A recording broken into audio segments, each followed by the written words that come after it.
Hi, my name is Mason. I'm 31 years old, and a few months ago I watched the life I thought I wanted evaporate in a single text message. And somehow, that was the best thing that could have happened to me. Before I get into it, quick favor, where are you watching from? Drop your city in the comments. And if you've ever ignored a red flag because you were in love, tell me the one sign you wish you'd trusted. I read every story because they help more people than you realize. I'm a systems engineer, translation. I live in the land of flowcharts and failure modes, based in Silverton. I'm not the guy who turns heads at a rooftop party. Slightly soft around the middle, hairline negotiating a slow retreat, better at explaining why a test bench failed than picking out a blazer that actually fits. I grew up in a middle-class neighborhood in Michigan, paid my way through school with scholarships and cafeteria jobs, and landed a solid role at an aerospace contractor that keeps the lights on and the mind busy. I've always been a simple tools, simple pleasures kind of guy. Weekend hikes out by the ravine, greasy spoon breakfasts with my brother Aaron, and a stubborn little hatchback that never complains. Then I met Jade. It was at my buddy Kurt's birthday party 3 years back. He booked out the back patio of a bar that pretends it's low-key, but the cocktails come in glasses that look like science experiments. She walked in like she owned gravity, green dress, easy smile, the kind of presence that makes other people adjust themselves without knowing why. Kurt waved her over. She was a coworker's plus one, and somehow I ended up next to her at the table where you sign a novelty card and pretend you know what to write. "Systems engineer," she said when Kurt introduced me. "So you're the person who keeps planes from becoming expensive lawn darts." It was such a ridiculous line I laughed. We talked about everything and nothing, the weird comfort of spreadsheets, the smell of rain on hot pavement, the difference between being busy and being important. She asked about my projects and didn't flinch when I nerded out about testing tolerances. When the night wound down, she typed her number into my phone and said, "Call me when you're done saving the world one bolt at a time." I did, and for a while it felt like I'd accidentally slipped into a better life. Jade was a marketing executive at Alder Media, all polished decks and big-name clients, and somehow she seemed to like me exactly as I was. She'd text me before my presentations, go show them how it's done, and send me a photo later of herself in a cheesy Sky Nerd t-shirt I'd bought at a museum gift shop. We ate food I couldn't pronounce and took Sunday drives with the windows down. I thought, this is it.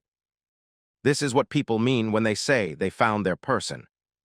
If I rewind the tape, I can see the trouble glowing faintly in the background. It didn't look like trouble at the time. It looked like care. She'd say, "Mason, you know, with your brain and work ethic, you could be a senior systems lead in a year. You just need to dress the part." Or, "You're too humble in meetings. Ownership matters. Try speaking first." Little nudges that felt like belief. I started wearing nicer shirts. I let her drag me to a stylist. I stood up straighter. Then the nudges shifted. "Your apartment's cute," she said one Saturday, tapping a fingernail on my kitchen countertop. "But it's not exactly what an established professional invites clients to." Or, "Your Hyundai is dependable, sure, but when we pull up to Brookview for dinner with partners and all the cars are German, it kind of sends a message." She didn't demand I change. She just framed everything like a door I ought to walk through if I truly wanted the future I talked about. And it is embarrassingly easy to mistake pressure for love when you want to impress someone. I wasn't blind to the trade-offs. My brother, Aaron, who swings a hammer on job sites and thinks brunch is a conspiracy, got edged out.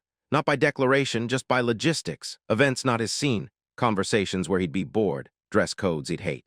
We went from weekly breakfast to texts about catching up soon. My Saturday pickup games got replaced with brunches in places that gave me the bill in a leather envelope like I'd just signed for a yacht. 2 years in, I proposed. There's a little park in Silverton with a concrete overlook where you can see the sky needle framed by old pines. I took her there at sunset, hands shaking, and I asked. She cried, said yes, and kissed me so hard I forgot my name. For 3 days I floated. The 4th day, she opened a spreadsheet. "We're doing this right," she said, sliding her laptop toward me. "No courthouse, no backyard barbecue, a proper wedding. It sets the tone for our life." "Sets the tone," I repeated, because I didn't know weddings could do that. "It's not just a party, it's a statement," she said. "We'll keep finances separate until we're married, cleaner that way, but let's start a dedicated fund so it's not messy later." The number she floated was more than I'd ever considered spending on a day that wasn't, say, a down payment on a safe aircraft. She talked about investment in social capital. I nodded like I understood. I opened a separate savings account and fed it whenever I got overtime or a project bonus. The line on the graph crawled upward, 5,012.18. I cut back. Fewer takeout meals, fewer gadgets, no new hiking gear. I stopped saying out loud that the small bakery in my neighborhood made wedding cakes that tasted like home. I thought, this is the price of building with someone. We crossed into the last 6 months, and that's when her attention shifted from centerpieces to property listings. Not just any listings, Brookview, the kind of zip code that appears in glossy magazines next to phrases like executive enclave. Mason, she said, eyes bright, we have to be in Brookview if we want to be taken seriously. She'd say things like that with such certainty that it made dissent feel childish. There's a townhouse, 815,000, it's perfect. She already had 3 mood boards for the kitchen, and a list of interior designers she trusted. I opened my own spreadsheet and tried to make math do unnatural things. Our combined income looked robust on paper, but in practice it felt like a tightrope over a canyon. We can't swing this unless you're in on the mortgage, I told her, pointing to the columns. Really in. We'll keep accounts separate until the wedding, she repeated, the way you repeat a rule to a kid who's eyeing a cookie jar. It prevents confusion. What about after? I asked. After, she said airily, I'll be up for a major promotion. My salary will double. We need to present the right image until then. Present image. The words were helium balloons at face level. I wanted to bat them aside and see what was underneath. Instead, I swallowed, like you do when you're on a plane and the turbulence is mild, but your stomach can't tell the difference. The bank pre-approval process started because that's what you do when a person you love paints a confident picture. Crown Bank loved my credit score. They loved my steady job. They loved my willingness to sign my life in blue ink. We did a walkthrough of the townhouse with a realtor who said light-filled every time there was a window and chef's kitchen every time he could see the stove. Jade planned a guest suite for her parents like it had always existed.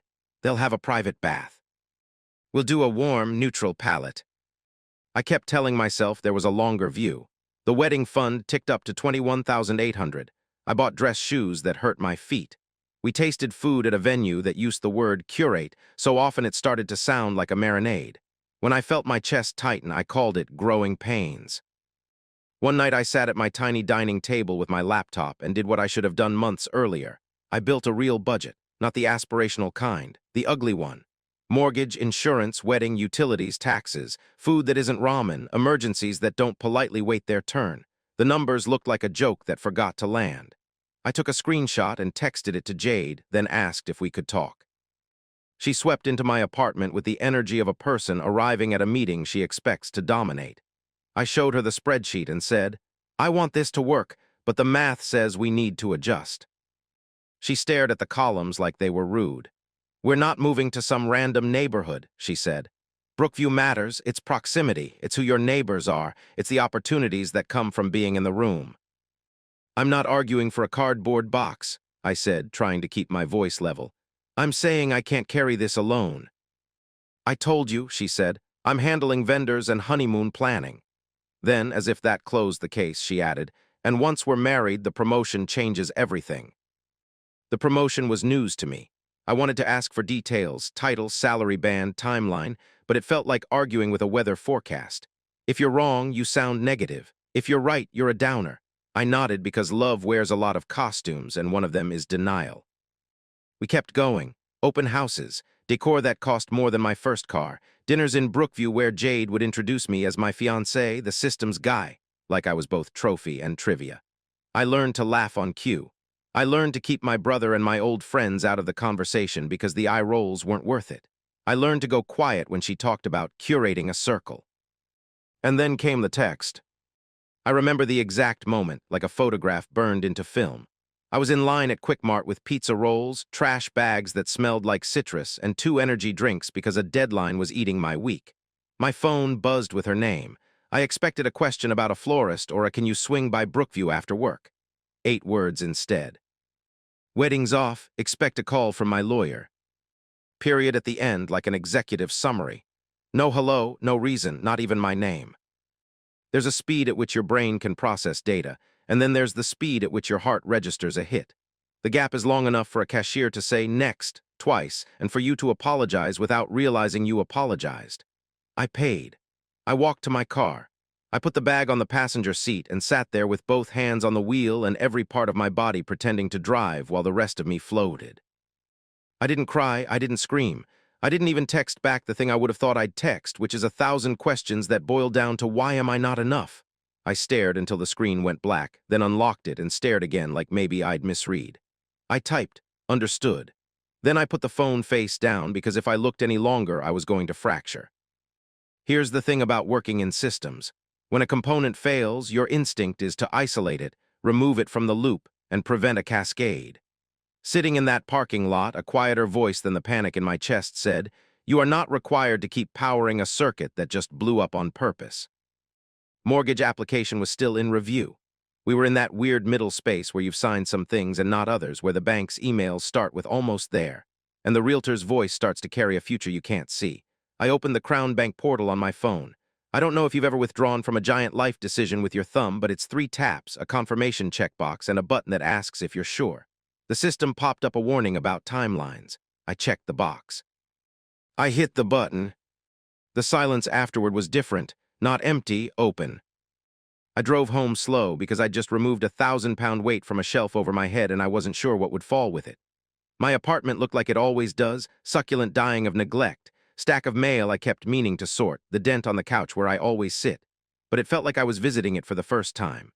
I put Jade's things into a box, the soft sweater she left for chilly nights, the face wash that smells like cucumber, 2 books she never finished. It was shockingly little for 3 years of my life.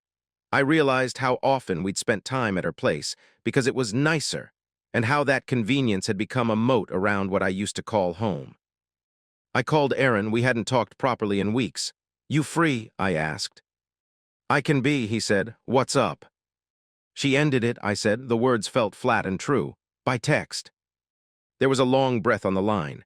"I'm swinging by," he said. "I'll grab pizza, the good kind that folds in half." When he knocked an hour later, the smell alone brought back a version of me I'd misplaced. We ate at my counter like 2 kids, paper plates and grease and silence that didn't need to be decorated. Finally, he said, "You okay?" "No," I said, "but maybe soon." He glanced at the taped box by the door. "That hers?" "Yeah." "Want me to drop it off?" "Not yet." We didn't autopsy the relationship. He didn't say, "I told you so" about the brunches and the upgrades. He just listened while I said out loud what I'd been swallowing. That I had become an accessory to an image, that I'd let my world shrink to fit someone else's story, that I'd been afraid to lose her even when keeping her meant losing myself. We sat until the pizza was cold. When he left, he hugged me and said, "You didn't deserve the text. Nobody does." After he was gone, I opened my laptop, not to spiral on social media, but to sit with the spreadsheets I'd made. Not the numbers this time, the feeling. The way my shoulders dropped when I clicked withdraw. The way my apartment felt more mine with 1 box of her stuff by the door. The way the word lawyer in her text suddenly sounded less like a threat and more like a shield I didn't have to raise if I just chose myself and stayed quiet. I don't want to pretend I was noble or brave. I was numb and tired and at my core, so embarrassed that I'd ignored what was obvious to people who loved me. That's someone who needs you to pretend to be richer, sleeker. Shinier is someone who loves the idea of you more than your actual face at 7 a.m. under bad lighting. And yet, between the embarrassment and the ache, there was a small lesson I could finally hear. Don't sign a mortgage to impress a circle, and don't let "we" become a word that erases you. Separate finances until there's trust tested by time, not by Instagram. If the person you're with treats your friends like baggage and your boundaries like suggestions, that's not helping you grow. That's pruning you into their favorite shape. I slept like a person who hadn't slept in a while. When morning came, I made coffee and watched the rain beat on the window and slide down in wobbly lines. I waited for my phone to explode, for the fallout I knew had to come, for the narrative I hadn't written to show up with its own soundtrack. But for a few honest minutes, there was nothing but the sound of water and the quiet relief you get when you turn off a machine that's been humming too loud for too long. I picked up her sweater from the box, folded it again, and set it down. The wedding fund blinked at me from my banking app, 21,800 I'd been pretending wasn't mostly mine. The townhouse listing still sat in a browser tab, smiling with its staged fruit bowl and its promise of better. I closed the tab. I put on sneakers. I walked in the rain because rain makes the city honest. On the way back, I did something I hadn't done in months. I texted Aaron to see if he wanted breakfast the next day. "Greasy spoon," I wrote. 7. "Name the booth," he replied. When I got home, an email from Crown Bank waited in my inbox. Application withdrawn, it said in concise language only a systems guy could love. The file number, the timestamp, the quiet certainty of something that can't be undone. I expected a hollow victory. Instead, I felt steady, like I'd adjusted a control surface on a plane and finally the nose stopped fighting me. If you're listening to this thinking, but what about closure? I get it. I wanted a speech. I wanted an answer that wrapped this up with a bow. I wanted the version of events that could sit comfortably in my pocket without poking me when I moved. What I got was the clean, ugly truth of a sentence with a period at the end and no explanation. That's what I acted on. That's what saved me. There's a moment in every story where the camera lingers on a character who thinks they've reached the end, but the music says otherwise. That morning, coffee in hand, inbox cleared, box by the door, I realized I wasn't at the end. I was at the hinge.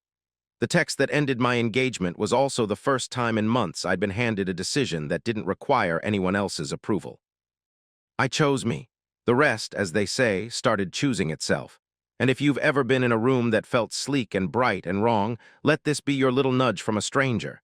The fastest way to dim a false light is to stop paying the electric bill. If any of that hits, tell me this. What's one boundary you wish you enforced sooner?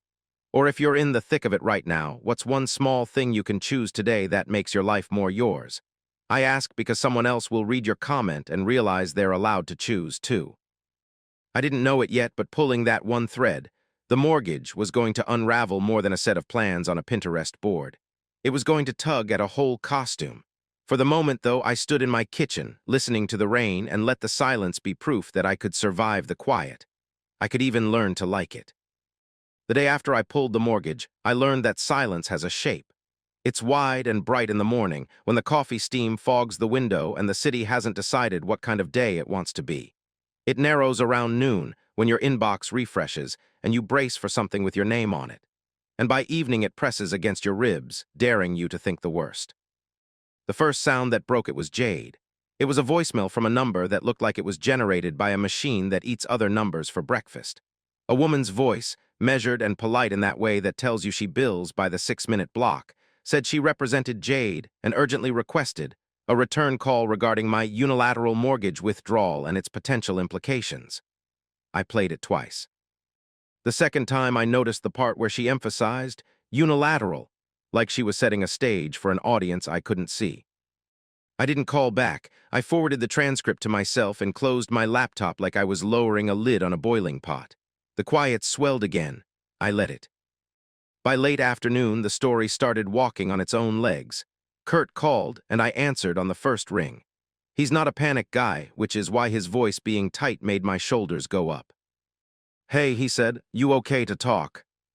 "I've been better," I said, already knowing that whatever came next wasn't going to be about my feelings. "So," he exhaled, "Jade's a storm at the office.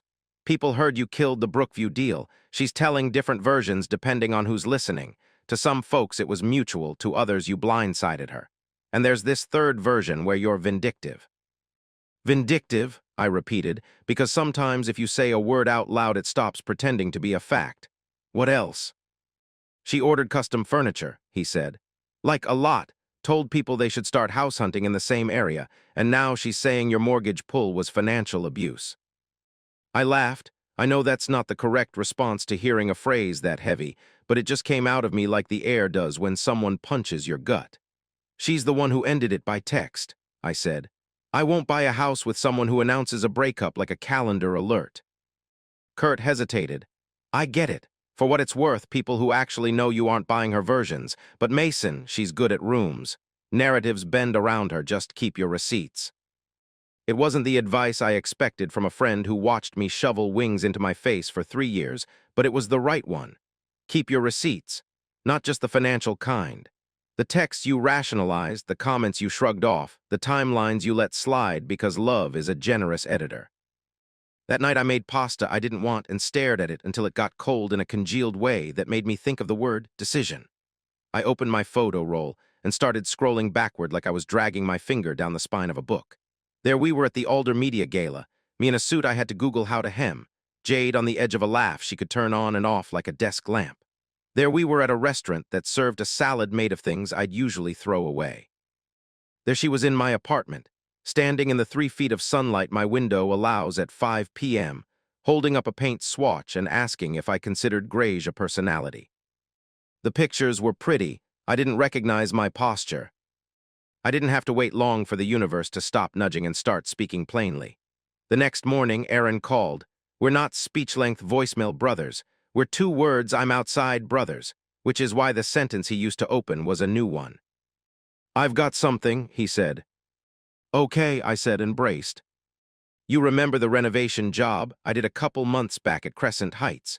The fancy place with the lobby that smells like eucalyptus and rent that requires a minor miracle. Yeah. I saw Jade there, he said, with a guy, tall, expensive hair, suit that looked like it graduated from something. They went up together. I didn't say anything because I wanted to be wrong. I took a picture. I'm sending it. The photo hit my screen while he was still on the line. It wasn't a smoking gun. It was something subtler and somehow worse. The easy familiarity of a hand on a lower back, the kind of touch you don't perform unless there's a story attached. Jade's dress was one I'd never seen. His watch flashed like a lighthouse in a storm you didn't know you were sailing into. Timestamps 2 months ago, Aaron said. If I'm out of line, tell me to mind my business. I'll apologize and go back to minding it. You're not out of line, I said. Thank you. We hung up and I sat there, the phone warm in my hand, feeling my insides rearrange themselves into new truths. If you've been in this position, you know the sensation. Your brain starts eliminating the gentlest possible explanations like it's closing tabs. Maybe it was work. Maybe it was a client visit. Maybe it was a networking thing. And then you remember the girls' spa weekend that aligned with a weekend you spent alone building a budget. You remember the charity gala she said she couldn't drag me to because it was industry-specific. You remember the way she locked her phone when you walked into a room not because she had something to hide, she'd say, but because clients expect discretion. Discretion is not the same as secrecy. I know that now. I went to her social media the way you go to a medicine cabinet after you've already decided you're fine. Most of her posts had gone private. Curious timing. But the tags were still public, and tags are where narratives go to slip on banana peels. A photo from 3 weeks earlier. A crowd at a fundraiser, the camera catching a sliver of Jade's dress on the edge of the frame, the very edge, like she knew and didn't know she was in someone else's picture. I zoomed until the pixels became squares and stared at the pattern of the fabric. It matched the Crescent Heights photo. I knew that dress now the way you know the underside of a table you kicked by accident. And then I remembered the shared cloud. We'd created a folder for wedding planning, venues, cake ideas, playlists with names like ceremony vibes that make me want to write a letter to my past self. I hadn't opened it since the text because some bruises don't need poking. I opened it now. The recently deleted folder was full. There she was in a bathroom that wasn't mine, floor-to-ceiling windows framing the sky needle like a postcard. Same dress. Another photo, casual in a kitchen with a view I've only ever seen on postcards. You don't accidentally take selfies in places you're not supposed to be if you're not there often enough to forget which camera you're using. I deleted the word maybe from my mental thread. Here, where I pause and ask you a thing that might help somebody else reading the comments. Have you ever known something before you let yourself admit it? How did you cross that small, brutal distance between suspicion and acknowledgement? If you're comfortable, tell me what made you finally call it by its name. Sometimes just hearing someone else's bridge makes yours feel sturdier. By afternoon, my phone started doing the thing phones do when your life becomes a group project. Unknown numbers, emails from addresses that end in law firm surnames, a message from my bank about routine verification following activity on the mortgage portal. I didn't respond to any of it. Sometimes not replying is not avoidance. Sometimes it's preserving the record. What I did respond to was an email from a name I hadn't expected to see for a while, Theo. We were roommates in college. He's the guy who made the coffee at midnight and taped napkin sketches to the wall and said things like, "If nobody gives you the job you want, invent it." He'd called a year earlier with an offer to join his engineering firm in Dunmont. I turned it down because Jade and I are laying roots here. He'd been gracious about it. "Offer stands if you change your mind," he said, because Theo is the kind of person who builds bridges and then charges you 0 toll to cross when you're ready.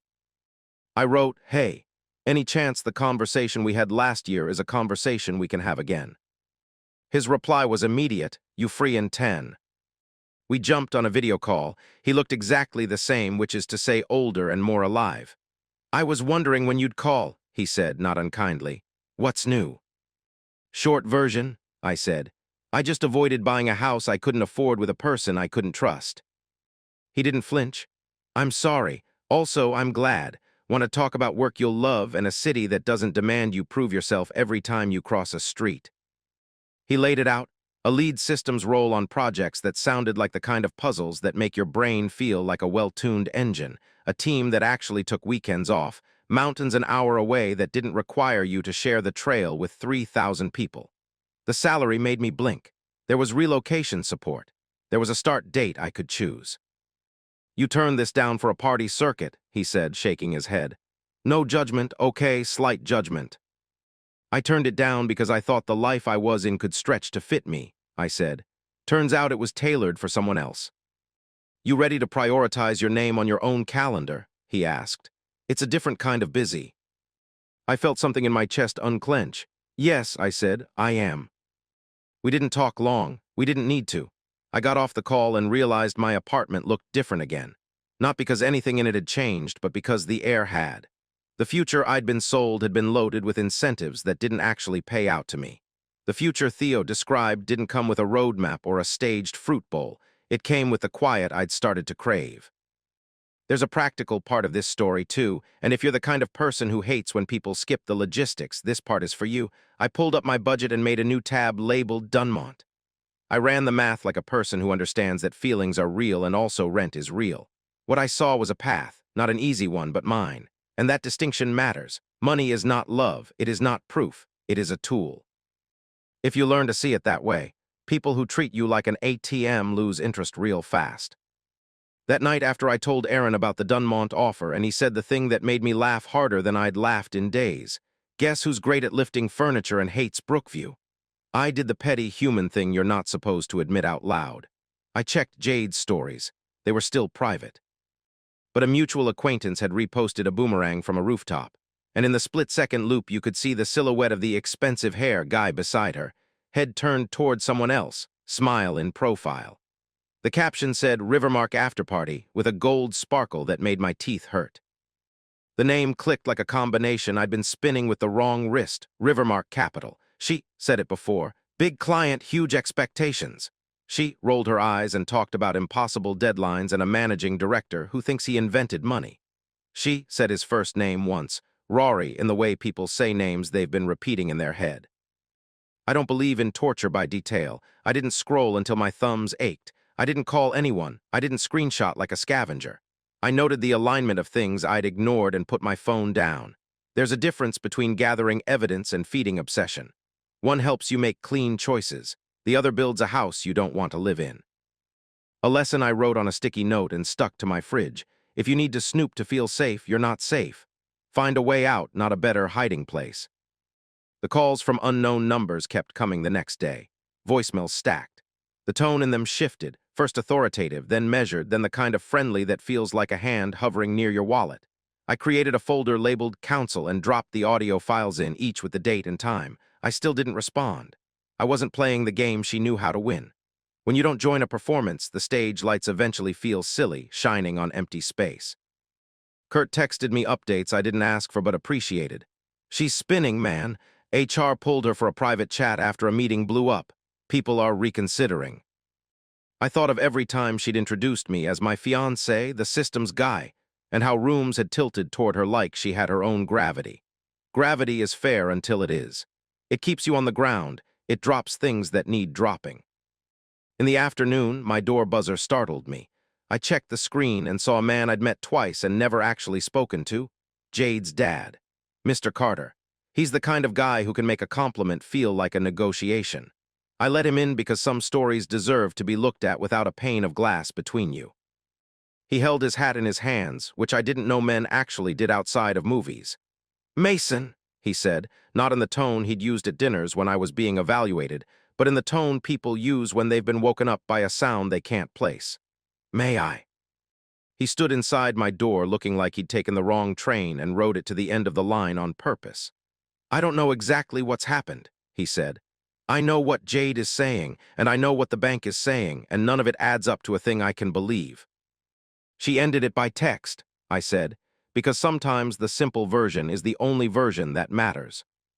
He winced like the words were glass under his palm. I told her not to weaponize law and image. She doesn't listen to me. She's very good at not listening to anyone when she's afraid. Afraid, it was the first word that made her feel human in a week. He started to say more, then seemed to think better of it. You don't owe me details. I shouldn't be here. I just wanted you to know I'm not endorsing this. He gestured vaguely, and I realized this meant both the chaos and the person orchestrating it. I appreciate that, I said. He nodded, eyes tired. If there's anything. I'm okay, I said, and surprised myself by meaning it. I'm moving, Dunmont. Good, he said, and something like relief eased his jaw. A clean slate is a mercy. I hope she finds one, too.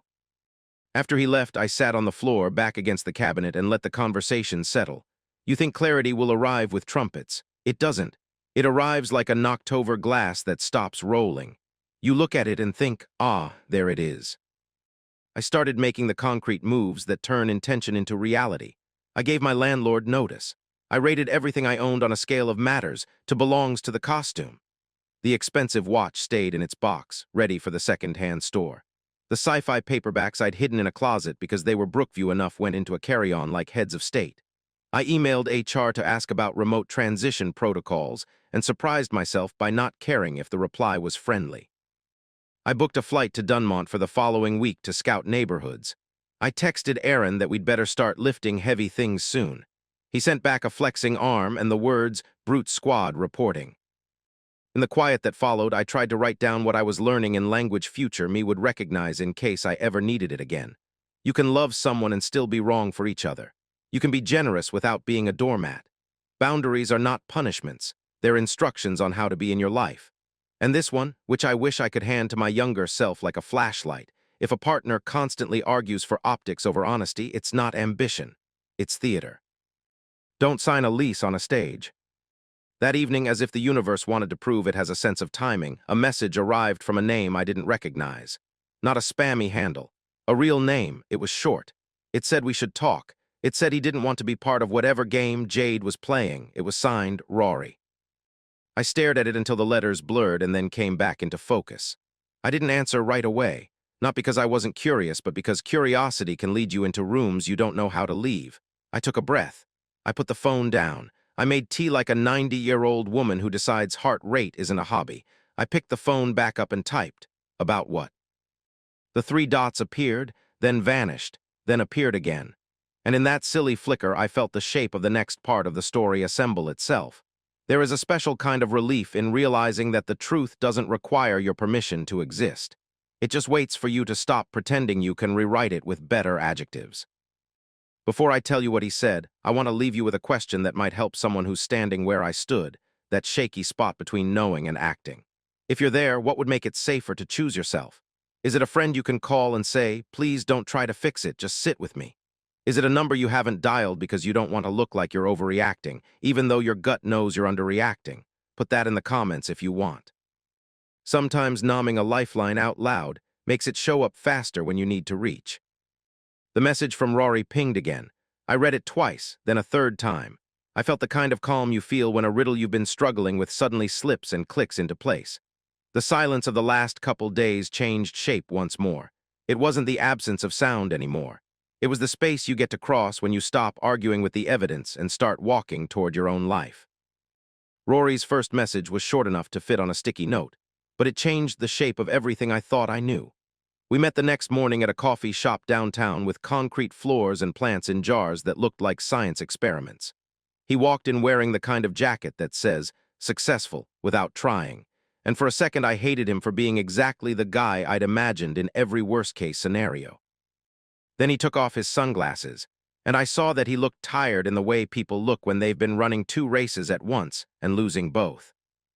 I need to ask one thing before we start, he said, hands flat on the table like he was bracing for turbulence.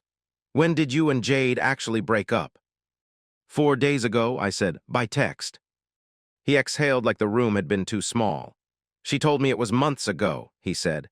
Said you were clingy, that you kept using the house as leverage and she felt guilty, so she was helping you wrap things up. I let the lie sit between us for a second so we could both see it properly. We picked a cake 2 weeks ago, I said. We were touring Brookview places while she was at work late. The wedding fund is my money, and I'm not leveraged by anyone's pity." He nodded slowly, expression shifting from defensive to apologetic. "I figured," he said. "The timelines weren't adding up. She'd say she was staying late for a client, but then she'd show up with a story that felt rehearsed. She told me you were controlling, that she was afraid of you. I never saw that in the few times I'd met you from a distance, and I hated how easy it was to believe a version that made my life simpler." I don't think I breathed for a full 3 seconds. The word controlling is heavy because it's elastic. It can stretch to hold anything ugly. "I wasn't," I said, steady. "Ask anyone who knows me, ask my brother, ask Kurt. I bent so far I stopped recognizing myself. That's not control, that's erasure." He looked at the table. "She asked me for $15,000 last week," he said. "Called it an investment opportunity, pressed when I hesitated. Then yesterday she phoned crying, said you sabotaged her financially and were trying to ruin her career. So now I'm a villain in 2 movies," I said, and the bitterness tasted like old coffee. "For the record, I canceled a mortgage application after she dumped me by text. That's it." We compared calendars like 2 auditors who'd finally been handed the raw ledger. His work dinners were my spa weekends. My vendor meetings were his emergencies. He'd been at an Alder Media fundraiser the weekend she said she couldn't bring me because it was industry-specific. He recognized the dress from a photo that had been tugging at my brain. The picture that Aaron took 2 months earlier matched one on his camera roll from the same building lobby. "There's one more thing," he said and pulled his phone from his pocket like it weighed too much. "Last week she said she might be pregnant. When I asked about appointments and dates, she backpedaled, said it was too early to know." He swallowed. "I don't know if it was a scare tactic, a test, or a placeholder for something she wanted from me." "Given the other stories," I said, "I'm guessing it was a tool." He flinched at the word. "I think so too," he said. "I'm sorry, man, for all of it." We parted with a handshake that felt less like a truce and more like 2 people stepping off the same sinking raft. I walked out into a rain that didn't feel cold for once and realized how quiet my body had been trying to be for weeks. There's a relief that comes with facts, even when they crack you. They clear the fog. They give you a path that isn't pretty but is, finally, yours. An hour later, the bank called, not a robot, a fraud prevention specialist with a voice that sounded like she knew how to put out kitchen fires calmly. "Mr. Turner," she said, "we flagged an attempted transfer from your joint wedding savings account at 11:37 p.m. yesterday. It was a request to move the entire balance into a private account under a different name." She paused. "We'd like to confirm whether that was authorized." It was not, and I heard it in my own voice, how steady can sound like anger when it's actually just clarity. "Please freeze the account," I said. "Send me the access logs and any documentation of attempted withdrawals." While I was on the line, my email pinged with a subject line that started with the word urgent. It was from a law firm representing Jade. The message claimed she had contributed significant funds to the wedding account, that vendors were in arrears, and that she was entitled to a recovery. It was neatly worded. It was also fiction.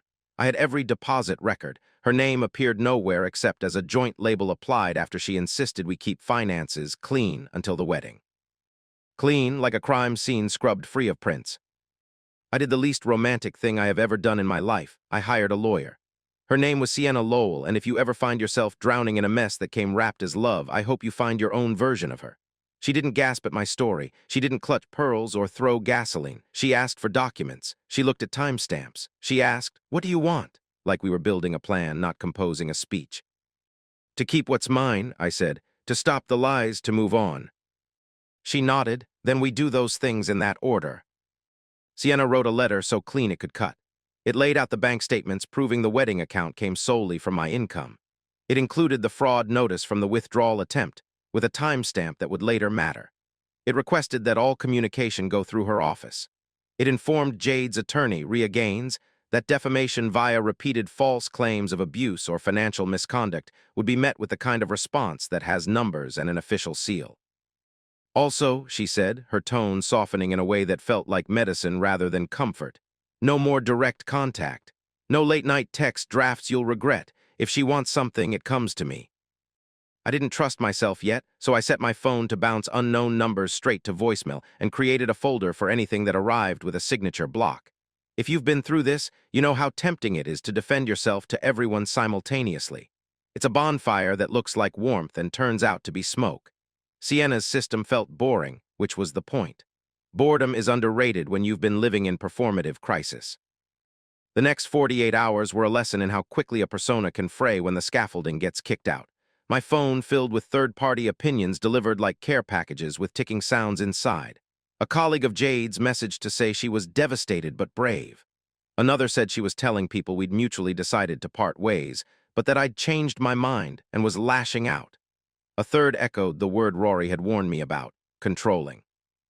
I forwarded everything to Sienna without comment. She called it what it was, reputation chess. Don't play, she said. Document. Kurt called again, voice carrying the uneasy energy of someone who's accidentally found himself on a fault line. HR pulled her into a meeting today, he said. Something about discrepancies in vendor reports and client boundaries. It got loud. She left early, said she was taking personal leave. People are whispering, but nobody knows what's real. I didn't take joy in that. I don't say that to sound noble. I say it because by then I was deeply, physically tired of drama as currency. You can only run on adrenaline so long before your body starts asking for receipts. For those of you watching who are in the messy middle, here's a thing I wish I'd learned sooner. Move your decisions out of the arena of opinions and into the arena of paper. Screenshots, statements, timestamps. You don't owe anyone a TED talk on your trauma. You owe yourself a file you can hand to a person whose job is to keep you safe. Sienna had me do exactly that. We built a timeline, not a memoir, dates, events, who said what when. Aaron wrote a statement about what he saw at Crescent Heights and when. Kurt summarized the 3 different versions Jade told people about our breakup. I added screenshots of the wedding, off text, the bank's fraud alert, the realtor emails about Brookview that stopped right after I withdrew the mortgage. There was no color commentary. We left adjectives out of it. Facts can walk on their own. The response from Rhea, Jade's lawyer, arrived 2 days later and read like someone had been handed a grenade and told it was a paperweight. The tone shifted from urgent to concerned. She proposed a mutually respectful resolution that involved me assisting with mitigating consequences of the canceled house. Sienna's reply could be framed in a museum of boundaries. She stated that there was no house to mitigate, no shared obligations to unwind, and no grounds for any claim to funds that were demonstrably mine. She added, with surgical calm, that further false statements about abuse or financial misconduct would trigger a response I wouldn't have to narrate here because it would be public record. That afternoon, Jade called me 8 times in a row from an unknown number. Each call went straight to voicemail by design. The texts that followed were a collage of tones only possible when someone is trying out scripts to see which one unlocks your attention. Regret, anger, bargaining, nostalgia. The only one that almost got me was the one that sounded like the person I first met on a patio behind a bar, the one who teased me about lawn darts and wore the Sky Nerd t-shirt. I forwarded them all to Sienna and blocked the number. If you've ever been accused of something vile that you didn't do, you know how it can make your skin feel too tight. It's not just fear of reputational damage. It's the insult to your own narrative, the idea that someone could twist your quiet into a weapon you have to pry back out of their hands. The next morning, I woke up with that tight-skinned feeling and walked it off in the rain. I listed the truths I knew out loud like a person learning a new language. I did not hurt her. I did not withhold money. I did not sabotage anything. I withdrew from a mortgage after being dumped. I protected my savings from theft. I hired counsel. I'm moving. Around noon, my email pinged again, this time with a surprise. A message from Rhea. She was withdrawing as Jade's counsel. Material inaccuracies provided by my client, she wrote, make continued representation untenable. I read the sentence 3 times. It wasn't vindication, it was oxygen.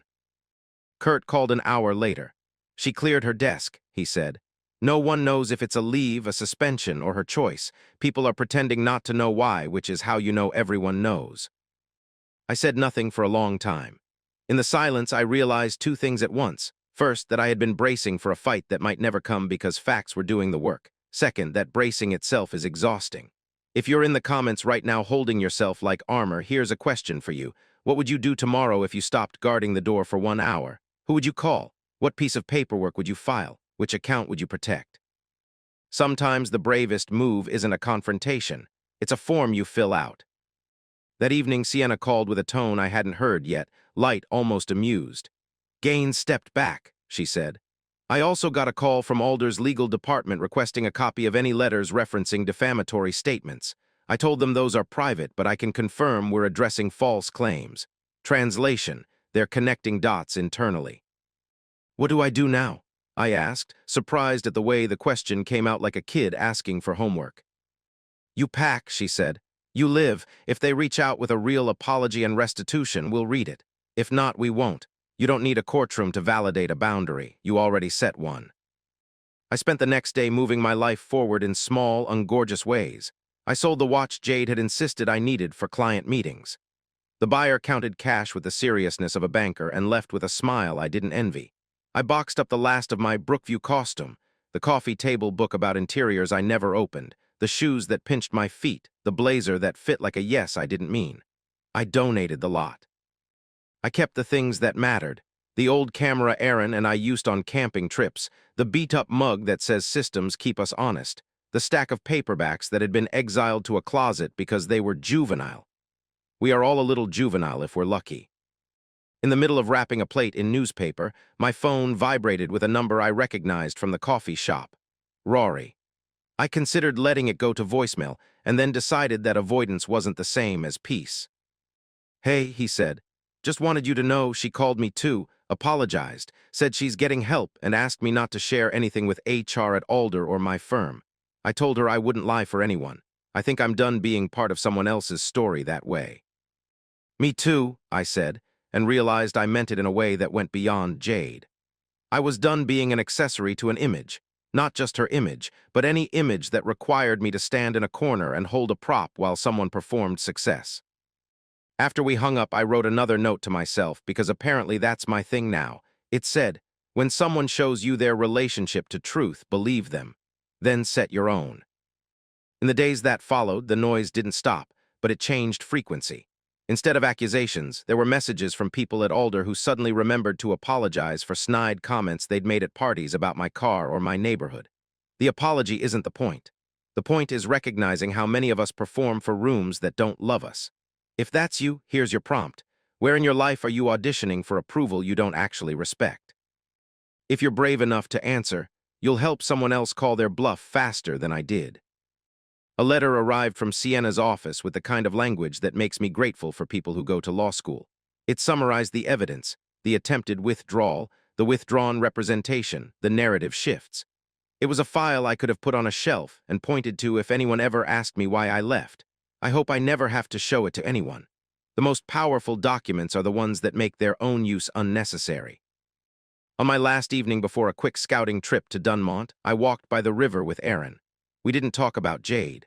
We talked about whether the trail we liked would be covered in snow by October, and how weird it is that you can want a thing for so long without asking if you actually like how it feels.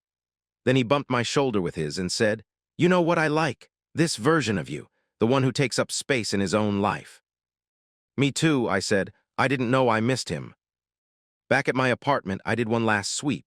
The taped box by the door was gone. Kurt had picked it up to return quietly, no drama, just an errand you run for a friend because that's what friendship is. The bank account showed a balance with a little lock icon beside it, like a promise kept. An email from Sienna confirmed that Ria had acknowledged the funds were mine and that there would be no further claims. A message from HR confirmed my transfer timeline and a farewell that felt sincere, not staged. My flight to Dunmont was booked for morning. Before bed, I pulled out the notebook where I'd been writing tiny lessons in my worst handwriting, ink that won't impress anyone on a glossy feed, just sentences that make sense to me. I added one more. You don't win by breaking the other person. You win by refusing to break yourself. If you've made it this far with me, I want to ask you something practical. Not a grand theory, something you can do in the next 24 hours. If a story about you is being written without your consent, what single document could you create that anchors your version in place? A timeline, a screenshot, a bank request, a notice letter. Drop it in the comments, not the specifics if you don't want to, just the name of the thing. Someone else needs the nudge to choose one boring, blessed act of self-respect. Tomorrow I fly to a city where nobody knows what Brookview is or which law firm dropped whose case last week. I'll land, rent a car that smells faintly like lemons and plastic, and drive through neighborhoods with names that don't mean anything yet. I'll imagine a small kitchen with a table that fits the conversations I actually want. I'll look for a coffee shop that doesn't care what shoes I'm wearing. I'll stand in an empty apartment and listen for the feeling I had when I clicked withdraw on the mortgage. The quiet that isn't absence but space. The loud part of this story, the lawyers and the rumors and the attempted withdrawals and the quick exits, taught me something no TED Talk could. It taught me that the most radical thing you can do when chaos tries to recruit you is to make a calm choice and then another. Protect the account. Hire the lawyer, decline the call, pack the box. None of it will look cinematic. All of it will rebuild your life. When my flight confirmation buzzed, I thought about the version of me who stood blinking in a quick-marked checkout line while a future disappeared in 8 words. He thought the story was over. He was wrong. The story that matters started the second I chose not to buy my way into a room that didn't want me in it unless I was playing a part. It started the second I decided the only image worth maintaining is the one I can face in the mirror in a quiet kitchen on a Tuesday morning. If you're balancing on the edge of a decision like that, I'm rooting for you, not the performance of you. The you who knows how to breathe when the noise stops. The you who's allowed to say, "This is mine," and mean your money, your time, your name, your narrative. The you who can finally hear your own life when the applause dies down. 2 days after Rhea stepped away from representing Jade, I walked to the little park behind my building, the one with 3 crooked benches and a maple tree that tries to shade more ground than it can. Mr. Carter had asked to meet there. The last time he'd come to my door, he'd looked like a man who got on the wrong train. Now he looked like someone who finally checked the map. He didn't sit right away. He stood with his hands in his coat pockets, studying the patchy grass like it owed him an answer. "Thank you for meeting me," he said, and for the first time since I'd known him, he didn't sound like a boardroom. He sounded like a dad. "I won't take much of your time," he added.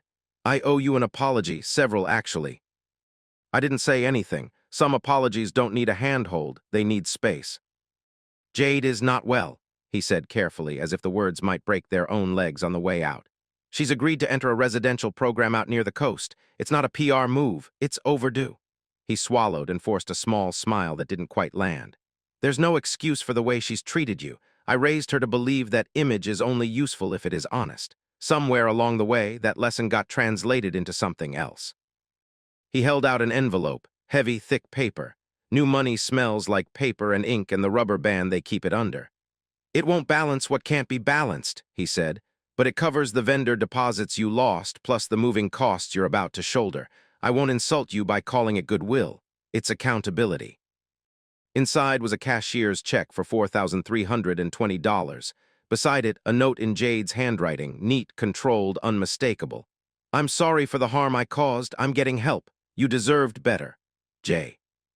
I stood there with the envelope and realized how many times over the last month I'd imagined some cinematic closure. A confession, a tearful reunion, a speech that stitched everything up. This was neither cinematic nor satisfying. It was sobering.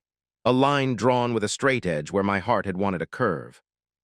"Thank you," I said, because gratitude and acceptance are different things, and this moment needed both. "I won't contact her. I hope she does the work." "So do I," he said, and the exhaustion in his eyes softened. He looked relieved that I hadn't thrown the check back at him. "I hope you do too, not the same work, but the kind that gives a man the life he actually wants." He glanced at the maple tree, then back at me. "Good luck in Dunmont, Mason. Fresh air, fresh start." When he left, the park felt bigger. I tucked the envelope into my backpack and sat on the bench that still has a wobble in one leg. The wind shifted, and with it something in me. You don't have to love your closure for it to be enough. That afternoon, I did the small, unfancy things that signal to your future that you're coming. I closed the joint wedding account and requested the bank send a final statement with closed at account holder's request stamped on the top. I forwarded the confirmation to Sienna and asked if we needed to do anything else. Her reply came back 3 minutes later. "File complete," she wrote. "No further action needed unless we're provoked. Go live your life." That night I packed with Aaron. The man can turn anything into a Tetris championship. "Keep, donate, toss," he said, clapping his hands like a foreman at a job site. We moved in a rhythm, my old camera, keep, the sleek coffee table book about modern interiors, donate, the blazer that made me stand like someone else, toss. He found my stash of sci-fi paperbacks and whistled. "You hid these," he said.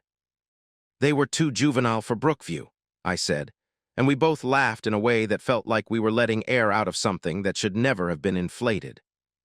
We ordered takeout from the place that gives you extra dumplings when they like you, and we ate sitting on boxes. At one point, Aaron lifted his beer and said, "I'm proud of you." Not for leaving, not for the mortgage move, for picking yourself the way a person picks up their own name after it's been on a stranger's desk. The next morning, the building echoed in that particular way empty apartments do. I took one last photo of the living room, the oak floor, the scuff near the door frame where my backpack had kissed the paint every day, the window that makes a rectangle of light on the wall at 4 in the afternoon.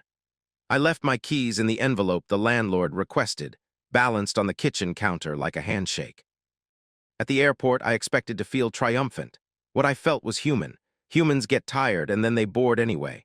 When the plane lifted off, Silverton shrank into an organized set of shapes, and the sky needle poked up like a reminder that cities are symbols until you step on their sidewalks. I closed my eyes and pictured Dunmont not as a beginning but as a continuation. Lives don't restart, they reroute. Theo met me at arrivals wearing a hoodie that said "Build It." He hugged me like the last 3 years had been a minor plotline on a long-running show. "I've got a list," he said, grinning. "Neighborhoods will like, coffee will like more, and a hole in the wall that makes breakfast burritos the size of your head. How much sleep did you get?" "Between none and hardly any," I said. "Good," he said. "That's the exact amount required to make a big life decision stick." Dunmont rolls up against the mountains like a cat into a warm lap. The air smelled different. Cleaner, maybe because I wanted it to. We drove through neighborhoods with names that sounded like developers spent a week in a poetry workshop. Maple Ridge, Stone Creek, until Theo stopped in front of a small building with a brick facade and a laundry room that smelled like detergent and sun. The apartment he'd found me was on the 3rd floor, 1 bedroom, a kitchen with an honest sink, a living room that could hold a thrifted couch, and a table that would see more conversations than centerpieces. The balcony looked out at a row of trees with birds I couldn't name yet. We hauled boxes up the steps, and when the last one landed, Theo leaned on a stack and said, "Tell me what you want this place to feel like." "Quiet," I said without thinking, "and used like a tool that gets picked up every day." "Then that's what we'll build," he said, and he meant it. Sometime after lunch, we walked to the firm so I could see where I'd spend my days.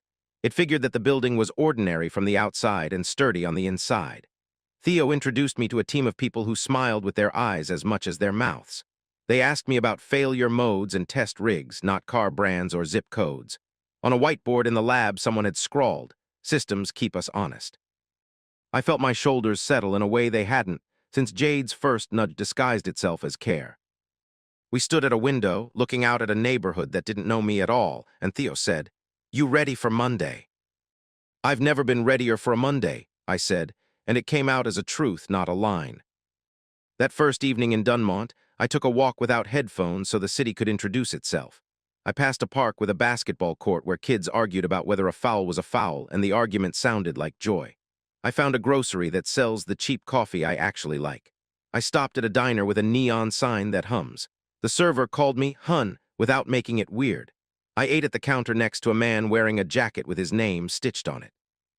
He talked to the cook about fishing and didn't name a single brand. My body kept waiting for the performance to start, and when it didn't, I realized how often I'd been clapping for nothing. Back at the apartment, I unpacked in circles. The mug with the chip went on the second shelf because that's where my hand reaches on autopilot. The paperbacks went where I could see them from the couch. I didn't set up the TV. Instead, I put a small lamp on the floor and sat with the kind of quiet that doesn't ask you to prove anything. I texted Aaron a photo of the view. He sent back, "Looks like a place where you can hear yourself think." It is. In the days that followed, Sienna sent a final email that read like a door closing softly. "Opposing party acknowledges no claim to funds," it said, "and will refrain from further statements." Legalese for "we're done here." I sent her a thank you that didn't feel big enough. Lawyers often get cast as heavies in stories like this. Mine was a scalpel. Rory texted, too, a simple message. "I told the truth to my HR. I told the truth to myself. I hope Dunmont is good to you." I told him I hoped the same for him, and that was that. We'd both been extras in someone else's performance for too long. You can leave a set without burning it down. At work, I learned names and tools and the way this team asks, "What did we miss?" without turning it into a blame ritual. On Wednesday, I brought in donuts as a peace offering to a group that didn't require peace to be offered. On Thursday, we solved a problem that had been misbehaving for months by turning it sideways and looking at it like people who didn't need credit.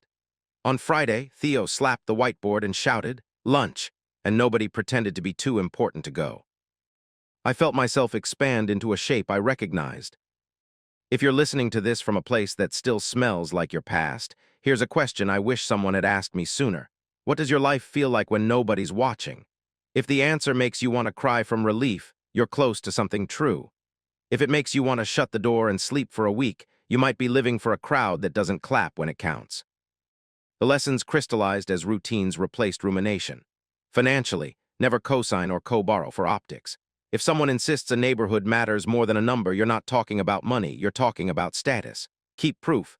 Keep accounts separate until both the relationship and the math have been tested by time and reality. Boundaries. If a person treats your friends like burdens and your limits like suggestions, they're not coaching you, they're curating you. That's not partnership. That's production design.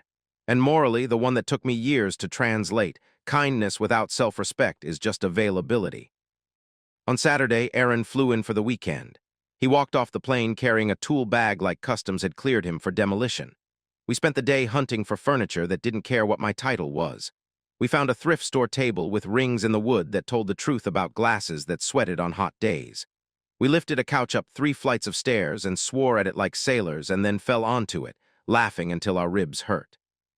That night, we stood on the balcony and watched the sky light itself in pink and orange without asking to be photographed. "This suits you," he said. "I kept trying to be the kind of person who thrives in rooms where I needed a costume," I said. "Turns out I'm allergic to costumes." He grinned. "You keep the mug." "Second shelf." "Good," he said, and took a sip of his own drink like he'd done 1,000 evenings before in another city. We talked about nothing. We made plans that didn't require a spreadsheet or an RSVP. He left the next morning, and the apartment was quiet in the way a well-built bridge is quiet. It holds. A week later, a final letter arrived from Crown Bank acknowledging the formal withdrawal and the closure of our file. No penalties, no last-minute clause. It was paperwork, but it felt ceremonial. I could have framed it, but I didn't. That life is over. I don't need a museum. I sent a short email to Mr. Carter acknowledging the check had cleared and wishing his family steady ground. He replied with 2 sentences. "Thank you for your grace. I'm trying to turn our house back into a home." The only person I didn't hear from was Jade, and that was as it should be.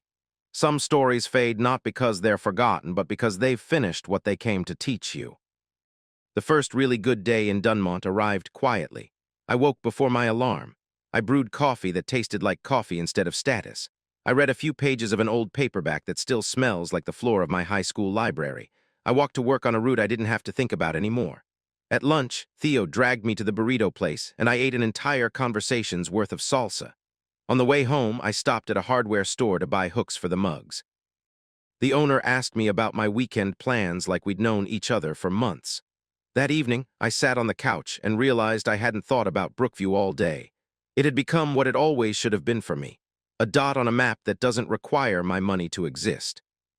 Before I turned in, I picked up the notebook where I'd been keeping the short, sharp sentences I want to remember when life gets noisy again.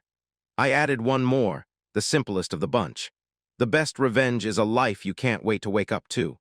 I underlined it because Sienna had said something like it weeks earlier, and I hadn't understood it until my body did. If you've carried me in your ears this far, you're part of the reason I kept telling the truth even when it felt like overkill. Stories are how we learn we aren't the first person to stand at a hinge and wonder if the door will swing the right way. So here's something you can write in the comments if you want to help the next person. What would your life I can't wait to wake up to actually look like on a Tuesday? Not the highlight reel, your breakfast, your commute, the person you call on the walk home.